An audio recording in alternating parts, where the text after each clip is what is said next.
Let's get stuck into it, shall we? The first thing we're leading with is a disturbing article here in the Sydney Morning Herald, which is that 6 months in jail or an $11,000 fine for leaving home without a reasonable excuse.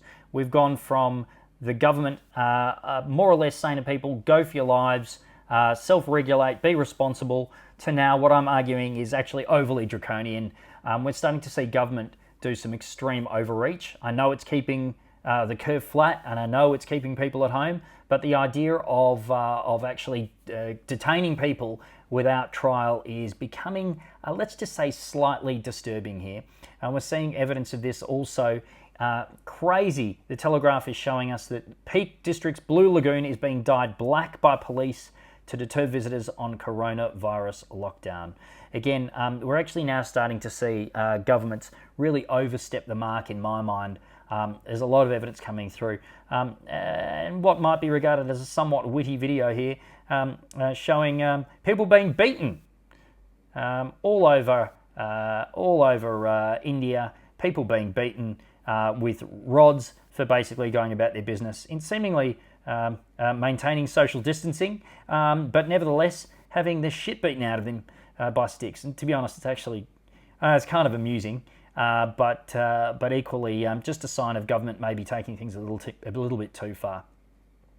Speaking of government taking things potentially a little bit too far, we've got our first interviewee, the Executive Director of the IPA, John Roskam. And joining us here on Constantine Quarantine is John Roskam, the Executive Director of the IPA. Welcome, John. Hi, Con. Great to be with you. Now, John, tell us a little bit about the IPA for those of us that don't know it. We're a free market think tank, Con, 76 years old, 6,000 members committed to freedom, committed to maintaining the Australian way of life, committed to economic growth and prosperity, which we'll talk about, because economics is people's lives, it's people's livelihoods, it's their families. And for me, over the last few weeks, this discussion that Australians have to choose between their health and economics is wrong. Economics is our society, is our community. So we have a big program on freedom of speech, on legal rights, on education, on the foundations of Western civilization.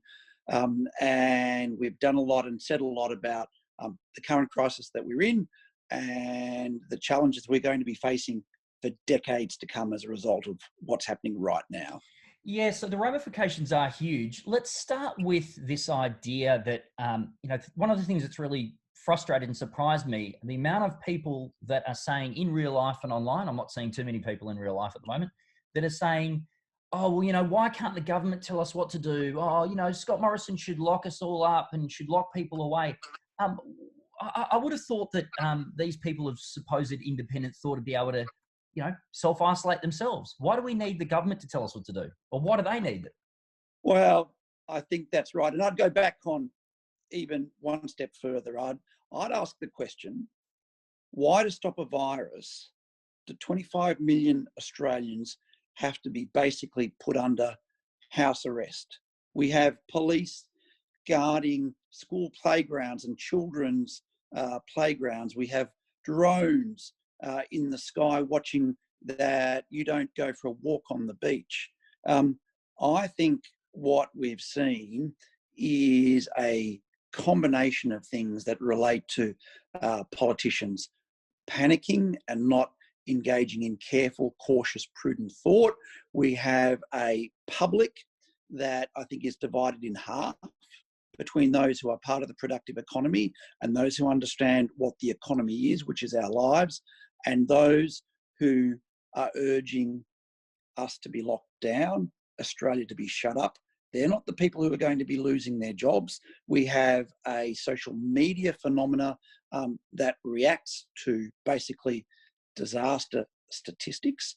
We have a series of phenomenon taking place at the same time, which has led to this convergence of, in many aspects, bad public policy with consequences for decades to come. But to come to your point about why do we want to be told what to do? Because we're used to being told what to do. We are used to being told, don't say something offensive because that could upset someone and you could go to jail. We are used to be told, put a bike helmet on. We are used to being told, don't have so much sugar, don't have so much salt. We are used to be told. And I think this is a demonstration of what I call the infantilization of the community at every different aspect. And why is that the case? I mean, Australia, I would have thought, you know, we have this kind of vision or this archetype Australian, which is, you know, reckless and no one tells us what to do, mate. And, you know, the government can go and get stuffed. And yet equally, the moment something happens, we all turn to the government and say, the government's got to do something about it. Has this been trained into us, or is this something innately part of Australian culture, do you think? Well, I think that's also part of human nature. And the idea that Australia is a freewheeling, libertarian, happy-go-lucky culture, I think might have been true maybe 20 years ago, 30 years ago.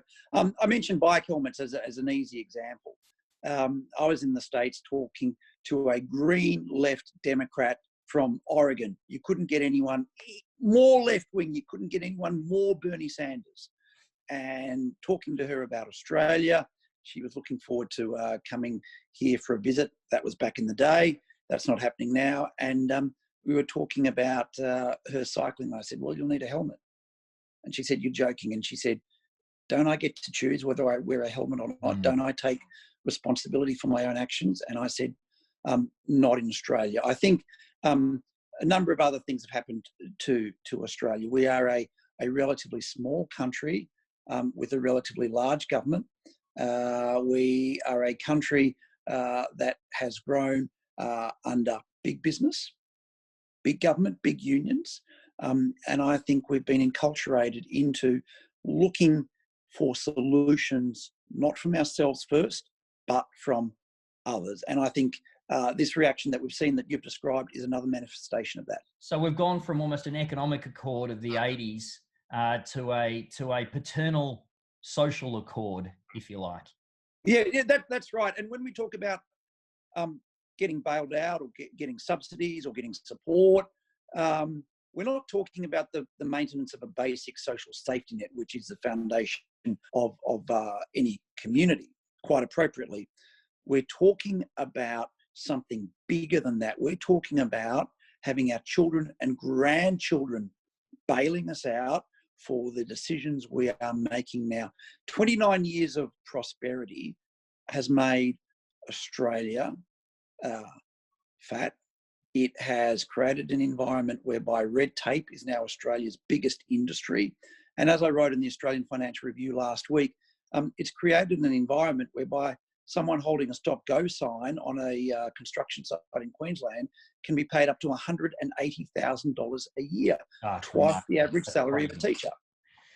And those people are now out of jobs, and yet the parliaments of Australia, from what I understand, haven't taken any pay cuts. Is that right? Well, they haven't. You're exactly right, Con. And we heard the other day that Matthias Cormann, as finance minister, has written to the Remuneration Tribunal of the federal government asking for pay rises to be frozen. Con, this is ridiculous. If we're talking about equality of sacrifice, the IPA's position is that to demonstrate that we are all in this together, for example, public servants earning up more than $150,000 a year can have their pay reduced by 20% for the foreseeable future. We are all making those sacrifices. Exactly. This distinction between those who are part of the productive economy, who are losing their jobs, who have friends who are losing their jobs, who have their colleagues out of work, and public servants who will basically be untouched by this and have enormous privileges anyway. It used to be the case that as a public servant, you were paid a bit less than the private sector, but you had a degree of job security. Now the public sector wage premium is about 20% more than the private sector, and you don't get to lose your job. Now, speaking of pay rises, recently we saw that I think, crazy timing. The unions came out and said that they were in support of a 4% pay rise. So That's not happening. we talk about the public service wanting a pay freeze, but the unions want a pay rise at the time when, as a friend of mine put it, 4% of nothing is nothing. Um, um, what we're seeing, already in front of us, sadly, and even before this COVID crisis hit, was industries really suffering in Australia under horrendous awards and horrendous labour laws. In particular, hospitality, which is an area close to my heart. Um, is this COVID crisis the death knell for Australian hospitality? Do we lose our famous livability just because it is impossible to run a small business in Australia? And what might we do differently out of this COVID crisis? And Con, after this, why would you run a small business? Are you Why would telling you? me now? Why would you take the risk? Why would you mortgage your home? Why would you put in 100 hours a week when the government could unilaterally, arbitrarily come and shut you down? I hope we don't lose hospitality. I hope we don't lose entertainment. I hope the live music scene will come back bigger and stronger. The arts, hospitality, the arts. But there's a couple of things that we've seen. One, as I mentioned, 29 years of economic prosperity inculcated us to a degree of complacency, and we thought that no amount of red tape would make any difference because the cafe can still open, that venue can still run. What we are now discovering is that all of these things have happened. The wonderful growth in Australian hospitality industry up until about a month ago was despite red tape, despite government regulation. What we need to do is go back to the very basics, and we have to understand that the red tape, the occupational health and safety requirements that are often absolutely onerous, that in many cases are absolutely unnecessary, have to go. We have to rationalise planning. We have to let people make their own decisions. And Con, you and I talked about here in Melbourne, the lockdown years ago. We have to be able to let people make their own decisions about how they entertain themselves, whether they're going to have a drink from a plastic cup or a glass.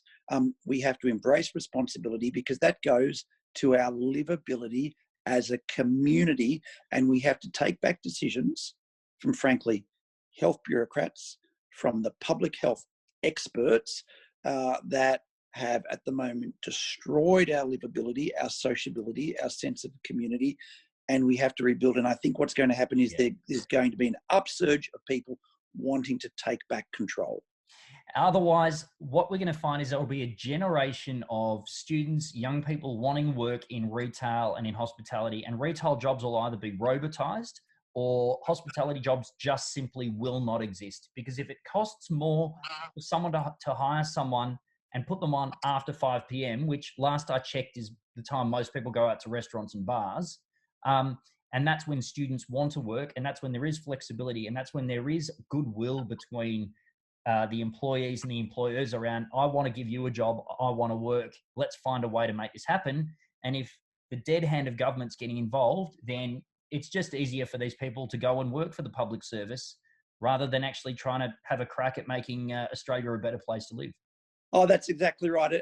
And what the IPA has said is, from now on, any red tape, any rule, any regulation that gets in the way of employment has to go. And when we're talking about getting rid of red tape, we're not talking about getting rid of all regulation or restrictions. Absolutely not.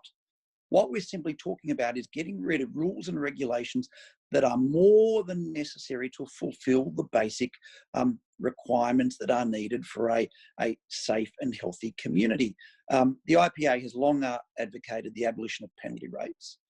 What we're going to be seeing now is a push to get, in due course, I hope, businesses open, those that are still left, as quickly as possible. And we're going to have to realise that a lot of the luxuries we had, such as penalty rates, are no longer affordable because people are going to just want a job, and they should be given a job. They should get a job. Good on you, John. Keep fighting the good fight. And well, hopefully this lockdown doesn't continue for too long, but we might have you on in a couple of weeks to see how we're faring, to see whether or not the government has imposed more restrictions on us, or whether or not we might be free to at least, I don't know, play tennis without being fined. Well, Con, I completely agree. My view is we should already be lifting the restrictions, not tomorrow, not next month or in 6 months. Now, Australia has to restart start rebuilding now. And the problem that we have is these restrictions probably won't start to be lifted immediately, because no expert, no politician is going to say, we might have overreacted, we might have got this wrong. We absolutely do have a crisis, but the focus has to be on maintaining society as best we can. So I hope that when we speak next in a couple of weeks, we're all playing tennis, we're all at the playground and we're all at the beach, but I fear it might be a little time yet. All right, good on you, John. Thanks for joining us here on Constantine Quarantine, and good luck. Stay Thanks, safe. Con. A fantastic chat there with John. Back to it. We've got some more interesting news, well, at least analysis. This chart of the 1918 Spanish flu, this is an article in Quartz, shows why social distancing works. And it's a fantastic article. I recommend you read it. Where it talks about the city of Philadelphia throwing a parade that killed thousands of people welcoming veterans back from the war. And while Philadelphia were doing that, St. Louis, just across the road, basically decided to cancel their parade. And you saw the difference there between social distancing in one area versus lack of social distancing in another. A place where there is zero social distancing is in the sex industry in Melbourne. Interestingly enough, an article by the famous Andrew Rule in the Herald Sun showing how dodgy Melbourne sex workers are flouting coronavirus measures, and a really interesting piece that basically describes where brothels are still operating, but they're operating in more or less a very, a particularly underground way. A little bit grim there. Sadly, this is really starting to affect a tremendous amount of businesses. One of the key themes that we're seeing emerge over the last few days isn't just about I guess, where government's starting to become quite onerous, but as John just mentioned and we discussed earlier, Macy's and Gap to furlough most workers as coronavirus crisis keeps stores closed. In this article here in the Wall Street Journal, showing how more than 150,000 people have been infected in the US states, but seemingly out of Macy's, 125,000 people losing their jobs. So again, it's almost impossible to separate the cure or the prevention from, I guess, what we might calling a wholesale destruction of the economy, which is incredibly, incredibly worrying for everyone at the moment. One thing that's maybe a little bit more interesting is that a designer behind the viral COVID-19, redesign of COVID-19 logos. So instead of united, divided. Instead of good year, bad year. Instead of mobile, immobile. Locked in, MasterCard, a lovely use of social distancing there. NBA showing people lounging around. The Olympics logo, especially. Now that we've just heard the news that the Olympics has been postponed to July in 2021. Just an interesting bit of analysis there. Analysis and creativity actually. But again, what we're seeing now is some conflicting evidence, and again, this is something that is worth considering discussing. Centre for Evidence-Based Medicine (CEBM) has put out a really great report that talks about case fatality rates. And what it's showing is a variety of sources of information and a variety of reports that are really saying that there are a multitude of different ways in treating this, whether they be somewhat lockdown, some lockdown, almost a laissez-faire approach, and how that affects certain infection fatality rates and comorbidity fatality rates. And as we're seeing in countries such as Australia, Israel, Chile, there are very, very few people dying from this, even though there are still quite sizable numbers of infection there. There are approximately just over 4,000 in Australia and Israel, but very few deaths. So all the way up to Italy, where of course we're seeing a case fatality rate of 11.39%. However, as this really excellent piece shows, well, there are a number of reasons why. Are there selection biases? Are there certain issues in the data? And interestingly, it actually asks the question of, is COVID-19 the cause of all fatalities in Italy? Which leads us to this really, really interesting article by Sarah Newey that more or less asks the question, why is Italy's COVID mortality rate so high? And this really, really interesting quote here that says, Professor Riccardi mentions that Italy's death rate may appear higher because of how doctors record fatalities. He said, the way in which we code deaths in our country is very generous in the sense that all the people who die in hospitals with coronavirus are deemed to be dying of the coronavirus. And I'm going to repeat myself there.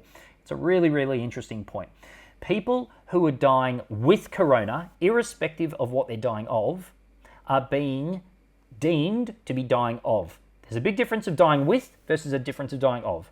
So an example might be that if I'm hit by a car and I go into hospital and they test me and I happen to have coronavirus, even if I die of my wounds and injuries from that car crash, I am deemed and recorded to be dying of coronavirus. And therefore, as Dr. Licciardi said, on re-evaluation by the National Institute of Health, only 12% of death certificates have shown a direct causality from coronavirus, while 88% of patients who have died at least one pre-morbidity, many had 2 or 3. Other experts have also expressed skepticism about the available data. And what this is again saying to us is that potentially, if I'm reading this right, that the fatality rate in Italy is actually being stated potentially up to 9 or 10 times higher than that has been recorded in other countries. So again, really interesting to get to the bottom of a lot of this data, and I've been doing a fair bit of that. So more than happy to kind of delve into that for the purposes of Constantine quarantine news.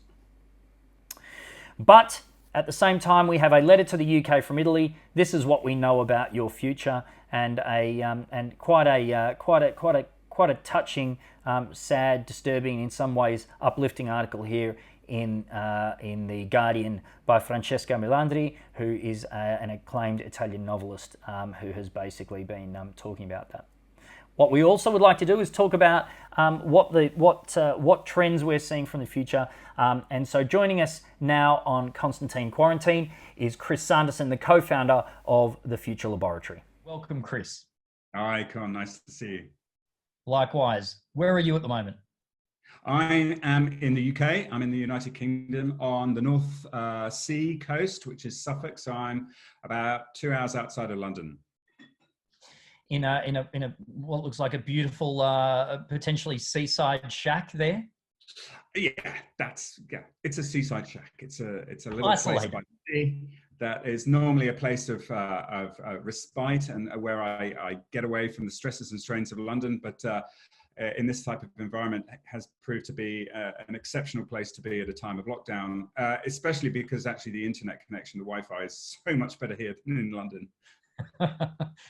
So Chris, your organization works with global enterprises looking for trends that may endure, trends that they may use to invest in the future, providing them with some foresight, strategy, and observation and insights that help them, I guess, forge a path. Yeah. How on earth are you reacting to this? How on earth are you reacting to your clients in an environment where a thing like the future is, well, I guess you just throw it out, don't you? Well, we're responding in all sorts of different ways, like everyone else. Part of it is about coping, and part of it is also about, I think, embracing and, dare I say, relishing the challenges and therefore the opportunities that these kind of situations throw up. On a practical perspective, as an organization, we've been set up for the radical shift to working from home. For years, we're basically a bunch of freelancers. So this presents no challenge, whereas I have friends and colleagues for whom they've been working with organizations that have a zero tolerance policy in terms of working from home. So to suddenly pivot their business from being one where everyone is expected through the door within a 15-minute time window to suddenly having to cope with all of their employees working from home, where you may not even have the hardware resources, let alone the software capability to actually manage any of that. It just proves a technical nightmare. Whereas for us, I've had 50 people working individually from home over the last 10 days with pretty much no technical problems whatever. And we were able to, everyone has got the kit they need, the software support they need, all of it. So in that respect, as an organization, we can be fast and we can be flexible and we can pivot. I've also got a team who have already released news stories, opinion pieces on the impact of COVID-19. And we've just gone back and looked at the research that was launching yesterday on 3 key new macro trends around consumer change in the 2020s. And they've done updates to look at the impact that COVID-19 is having on those key areas. But of course, as a business that's been predicting turbulence and fear, uncertainty and doubt as one of the key trends at the beginning of the 21st century for the last 20 years. The turbulent teens, and as then you the call them. turbulent teens, yeah, moving into the transformative 20s. The curveball of COVID-19 is not a surprise to us in terms of what it represents. Because for us, it's just a contextualization of so many other elements that are already happening and were already happening. And I think you've only got to look at the predictions from somebody like Nassim Taleb, who of course wrote The Black Swan, and countless other theorists and writers who have looked at the unpredictability of large-scale mass events that come very quickly, as opposed to the 4th industrial revolution, which happens slowly, the continued impact of the ICT, information communication technology revolution that we're all living through, the impact of the emancipation of women, which is still having a profound impact on our society. You know, there are so many things that are happening all at once that for us, the key issue for business is understanding that COVID-19 is a gearing issue as unsympathetic or unempathetic as that sounds. And we are all having knee-jerk reactions to the immediacy of what is still, as it stands, a very low death rate when you think about how other viruses impact on the planet globally, and yet is having such a profound impact economically, politically, and socially across the world in such a brief period of time. And Chris, this incrementalism that you're talking about, this pace of change, despite the fact that we've had the turbulent teens and we've had what we might regard as huge technological disruption in industry for the last 10, 20 years, you're arguing, and I think, you know, I agree with that thesis, that we're actually seeing very, very slow glacial incremental change. Why has change been so slow? And if we look at things like the GFC that happened, 11 years ago, there was this threat of disruption, or this threat of some type of radical change in the world. What we ended up getting was quantitative easing. Everyone fell back on a bed of money, and nothing happened. Why is this going to be any different? Well, I think human beings respond to immediate threats in a very different way to, you know, the frog in the pan of boiling water analogy, which is that, you know, it starts off being tepid, and as you slowly turn the heat up, the comfort level of the frog copes with that incremental change in water temperature to the point of its own demise. And, you know, I think that's one of the factors that happens often with incremental change, is that, you know, it is evolutionary rather than revolutionary, whereas COVID-19 is having a revolutionary impact on the way we are thinking.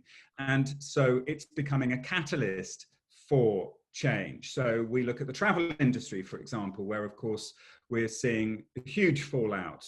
And I think most of us would predict a huge fallout, in that I don't think we're necessarily expecting that certain airlines will ever recover.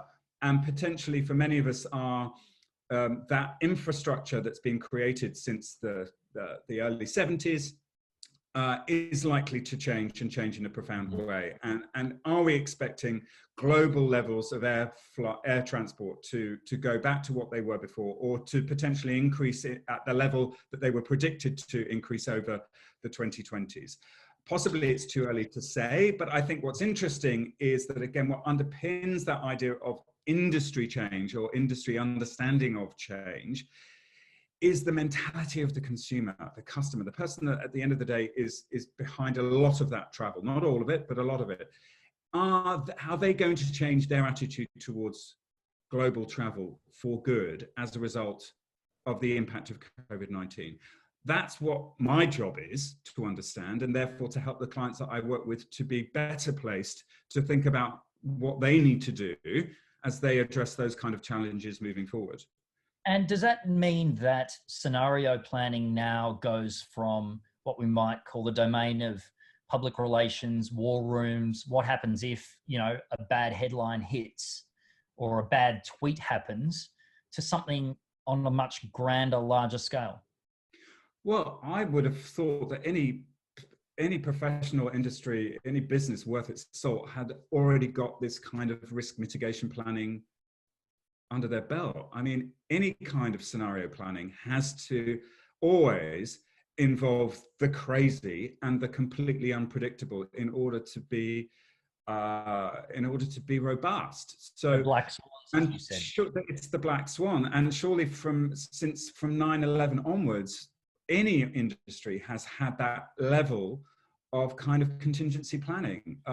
We certainly took it on board when we had the similar kind of terrorism attacks in London, where some of those were very, very close to our office, and we were genuinely concerned about the safety of some of our team. And from that point on, we realized that we needed to think as a professional organization, both for our own security, but also from a client perspective, about these kind of situations that seem to come from nowhere and yet cause complete chaos. The Eyjafjallajökull, which is the Icelandic volcano that then interrupted global travel for a short period of, say, 2.5 months, back in 2010. Well, why is it then that seemingly so many smaller organizations have already responded, have already pivoted, and pivot seems to be the word after unprecedented, pivot seems to be the most popular word out there at the moment. Yeah. Why is it that we're not seeing much of a reaction from enterprise, and yet we are seeing some profound pivots from small and medium-sized organizations? Well, yeah, that's a really good point. I think it goes back to this notion of incremental. And I think often it's a question of gearing, in that larger organizations just aren't fitted out to respond so quickly. It's that idea, the analogy that they're the tankers, that they take so much longer to turn around. They can't pivot that quickly because as their size, their bureaucracy, the politics, the aversion to risk are all factors that mean that they tend to go slow and steady. And that's not necessarily a bad thing, because in the way that if you're a pub, you've suddenly got to think about what you're going to do with all those eggs that you've ordered. Or if you're the supplier to McDonald's and suddenly they're not buying your eggs, how are you going to put those eggs into the food distribution mechanism and rethink that kind of element of what you deliver? You might suddenly turn into the delivery system or the hub point for collection or whatever it might be. But if you are a global business and a global brand, you've got the opportunity and the resources to actually be having one team coping with the logistical problem that is now, and another team who are really, really focused on post-COVID-19 in terms of what's my consumer landscape going to look like in 6 months to 12 months time. And part of that might be that, well, we maybe don't actually need to alter very much as an organization, because we still believe that what we do is sound, that what we deliver is required, and that our client is still going to need this from us in 6 months' time. So we just have to hold our course. We have to continue doing what we do. We just need to stay solvent. We need to keep our people employed. We need to keep them focused, and that's what we need to do. But it could be also that we realize that this is just one factor, a catalyst even for other changes that are happening around us, and that COVID-19, or that idea of that instant impact, element is going to radically change the way our consumer thinks and feels and behaves and believes. So we now need to get ready to think about what it is they're going to want from us in 6 months' time. And this, of course, is what we saw with the GFC, which is that businesses and brands needed to come out of that period, not just of commercial meltdown, economic meltdown caused obviously by what happened in the US with subprime mortgages and the impact, the butterfly effect, the ripple effect that that had across our global economies. But that wasn't just about an economic response. There was also an underlying consumer rethink or a reset to some extent about their engagement with consumption, with the shopping process. It was about the growth of online. And it was about the way they were starting to rethink certain elements of their lives and what they wanted. And exactly the same is happening here again, 10 years on. Well, Chris Sanderson, thank you very much for joining us. All the best with your deliberations and with your clients and with your team. As a global organization, let's hope that your influence continues into the future, and stay safe and stay isolated out there. It actually looks wonderful. Well, we'll do our best. Take care, mate. Cheers. And we thank Chris again for that excellent chat. What we've also seen is an increasing amount of backlash against the Chinese government's approach to the Wuhan flu and the way in which they hid and distorted some of the data coming out, which directly led to a lot of the issues we've seen around the world today.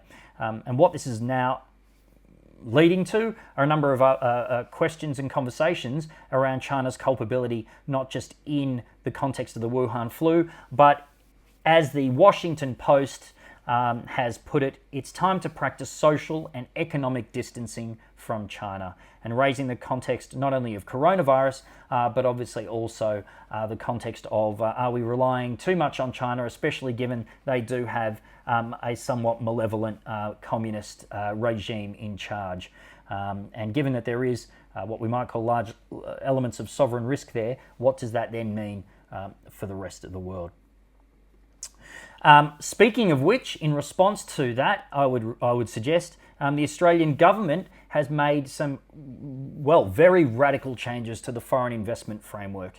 The Treasurer, Josh Frydenberg, has announced that the Foreign Investment Review Board will be reviewing every single dollar of foreign investment into Australia, and that any investment in any Australian company will come under the Foreign Investment Review Board, something that has only generally happened in the past, given huge investment or in sensitive industries. Quite a remarkable shift. Now, Josh Frydenberg has come out and said this isn't about China directly, but anyway, I'll let you be the judge of that. What we're also read an interesting article here to kind of bring up the tone a little bit more. Coronavirus is killing the box office. Hollywood may never be the same. Interestingly, the Trolls World Tour is going to be released more or less direct to streaming services rather than via the cinema, and that will be happening shortly. Interestingly enough, what we've seen just in Australia is that Foxtel, the pay TV service, has more or less just given everything away for free, or at least as part of your existing package, based on the fact that there's no sport. So we're clearly seeing that sport is a key driver of subscription television. Now, one of our segments here is the what's government done for me lately? The Australian government has launched a JobKeeper payment package, of which we won't go into too many details, except to say that there is basically a $1,500 per fortnight subsidy for various employees, casuals, and part-timers that are employed by Australian businesses. One of the bigger handouts that we're seeing at the moment is Virgin seek a $1.4 billion government bailout. And what we have heard for a long period is that Virgin are an organisation in a lot of trouble. The government announced a $750 million bailout for airlines only about 2 weeks ago, but I think Virgin are in serious strife and are looking for a hell of a lot more than that. And let's see what happens, because it would be disastrous if we had a monopoly in Australia's air travel. The City of Melbourne have come up with a range of COVID-19 small business grants available from the City of Melbourne website. Have a look at those. And then another area where there's a fair bit of conjecture over government interference is what is deemed an essential service in a lockdown.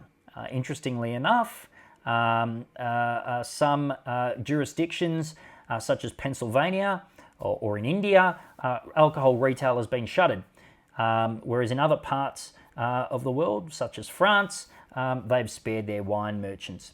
And in the Netherlands and in California, cannabis dispensaries are allowed to reopen. And we'll just show you an article shortly of where there are queues of people hoarding cannabis in the Netherlands. Again, a very interesting article in The Economist that is currently free. Celebrity COVID of the day, of course, over the last few days. Good old Boris Johnson. Best wishes and best of luck to Boris Johnson. May he be cured of this, and may he get through it with a minimum of issues. Again, pretty awful that we've seen such a what we might regard as world leader, but also an important figure in the reconstruction and the management of any economy, the Prime Minister, being affected by COVID. In other words, it affects everyone. So 70-year-olds, don't think you're immune. Interestingly, just in the last couple of hours, Apple have released an Apple COVID-19 app worth downloading. It's available free on the Apple App Store. And then what we've also got is a really interesting article in The Economist 1843 magazine, Tabletop Generals, board games are back, thanks to the lessons their designers have learnt from computer games. And there's a list here of games, and to be honest, I didn't really know any of them. Carcassonne, Dominion, Karuba, Puerto Rico, and Pandemic Legacy. Some interesting board games that might be worth playing.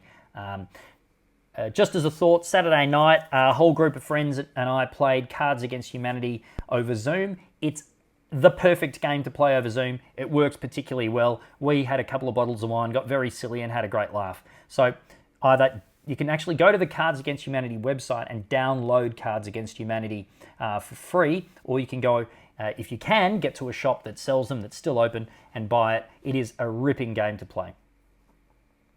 And we've also seen some great pivots. They come in thick and fast. In Australia, we've seen the manufacturer of Bathurst-winning Commodores and racing cars offer to make ventilators amid the COVID-19 outbreak. We've also seen initiatives where all of the UK-based Formula One teams have joined in an initiative called Project Pit Lane, where they're using all of their engineering smarts to make ventilators. So good on them. That's a brilliant effort. And what we've done at Penso, big announcement, we have launched Covets.com. Here it is, Covets, C-O-V-O-T-S. We've come up with our own portmanteau there, which is COVOTS.com. Penso's collecting case studies. COVOTS, of course, is COVID pivots, of course, the portmanteau. Collecting case studies of businesses that have pivoted during the COVID-19 crisis. Get inspired by these COVID-19 pivots, as we call them, Covets, and you can submit a Covet right there. So get on COVOTS.com and submit your Covets. We've listed as many industries as we could get a handle on, and if you click through here, you'll see some examples of certain possible Covets, and some examples. Love Athletica have taken their popular Pilates classes online and using them to build a subscription service using their Reformer Pilates machine. So good on you there at Love Athletica, all the way through to a range of other industries there. Get onto COVOTS.com, Covets.com, and if you've seen any inspiring pivots, what we'd really like to do is ensure that this recovery is not only a substantial health recovery, but we'd also like to see businesses recover, because a lot of businesses are doing it very hard and a lot of people are doing it very hard. So submit your ideas to covits.com. Submit examples of great pivots you've seen anywhere in the world to covits.com. Ladies and gentlemen, thanks for joining us here on Constantine Quarantine. Stay safe, stay hygienic, stay at home, and most of all, stay well. See you soon.